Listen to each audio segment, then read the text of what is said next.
I wanted to talk to you about something for a moment.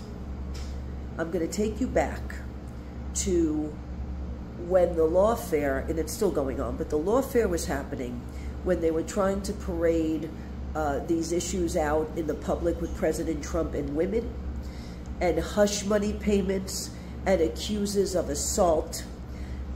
That was the bricks and the foundations being laid to publicly create an image of how Donald Trump sees women. They did this purposely, knowing they were going to bait and switch Biden and put Kamala Harris in.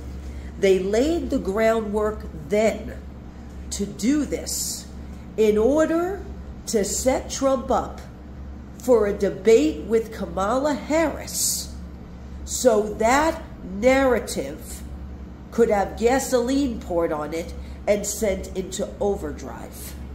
Because they've created this image with women now, knowing they were going to put Kamala at the helm.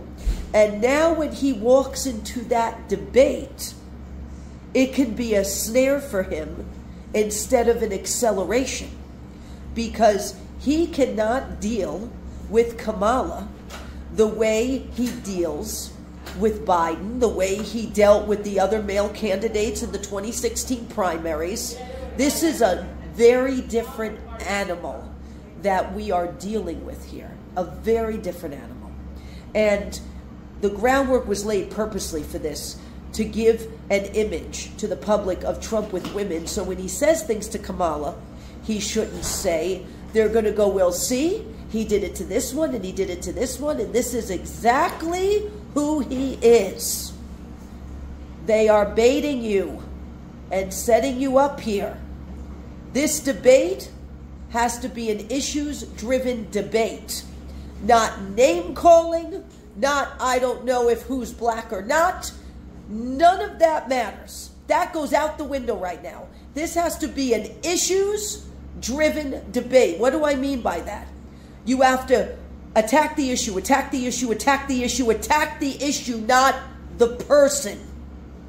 Because they will use that to create a dumpster fire right now in this nation. You have to go for the issues in this debate. Otherwise, it's going to entrap you and ensnare you, Mr. President. It will.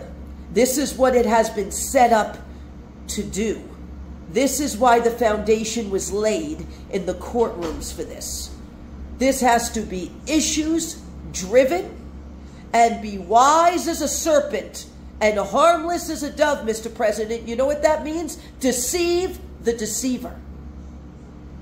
Wise as a serpent, harmless as a dove. This is going to take cunningness and not being baited into reacting from your flesh, Mr. President. You are going to need more than that right now. You are going to need the wisdom and the humility and the strategy that comes from Almighty God right now. Because it is God who's going to decide who sits in the highest seat of the land. And let me tell you something, nobody has this all wrapped up in a pretty little bow. Nobody's got this wrapped up in a pretty little bow yet.